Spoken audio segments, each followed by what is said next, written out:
Hello বন্ধুরা, আমি Rocky. আপনারা দেখছেন রিয়াল টেক বক্স। আপনার বাজেট যদি 16,000-এর মধ্যে হয়ে থাকে এবং আপনি যদি একটি অলরাউন্ডার স্মার্টফোন খুঁজছেন, তো আমি আজকে আপনার জন্য নিয়ে এসেছি পোকো M4 Pro 5G। তো বন্ধুরা, এই ফোনটিতে দেওয়া হয়েছে 6.6 inch full HD plus display, 90 hertz refresh রেটের সাথে 240 হার্জ স্টার স্যাম্পলিং দেওয়া হয়েছে। এবং বন্ধুরা, ফোনটির রাইট সাইডে দেওয়া হয়েছে ফিঙ্গারপ্রিন্ট স্ক্যানার ও ভলিউম বাটন, এবং লেফট সাইডে দেওয়া হয়েছে সিম টুলস। এবং নিচের দিকে আপনি পেয়ে যাচ্ছেন আমাদের সবার প্রিয় 3.5mm headphone jack, USB type C cable charger, microphone ও স্পিকার গ্রিলস। এবং বন্ধুরা, উপরের দিকে দেওয়া হয়েছে ইয়ার ব্লাস্টার ও একটি সেকেন্ডারি স্পিকার। জি বন্ধুরা, ডুয়েল স্পিকার সাপোর্ট দেওয়া হয়েছে। তো বন্ধুরা, এবার ফোনটির ক্যামেরা সম্পর্কে জেনে নিই।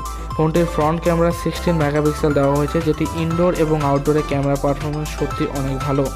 এবং ফোনটির ব্যাক সাইডে দেওয়া হয়েছে ট্রিপল ক্যামেরা সেটআপ, যেটি primary camera 50 megapixel, 8 megapixel ultra wide এবং 2 মেগাপিক্সেল মাইক্রো সেন্সর, যেটি ফ্রন্ট ক্যামেরা এবং ব্যাক ক্যামেরা দুটিতেই আপনি 1080p ভিডিও শ্যুট করতে পারবেন। বন্ধুরা, এই ফোনটিকে পাওয়ার দেওয়ার জন্য দেওয়া হয়েছে 5000 mAh ব্যাটারি, যেটিকে চার্জ দেওয়ার জন্য দেওয়া হয়েছে 33 ওয়াটের সুপার চার্জার, যেটি ব্যাটারি লাইফ অনেক ভালো, আপনি অনায়াসে একদিন ব্যবহার করতে পারবেন। এবার আমরা জেনে আসি ফোনটির পারফরমেন্স সম্পর্কে।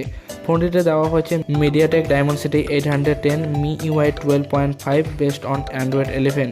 তো বন্ধুরা, সব মিলিয়ে ফোনটির পারফরমেন্স অনেক ভালো, আপনি চাইলে চেক আউট করতে পারেন। দেখা হচ্ছে পরবর্তী ভিডিওতে।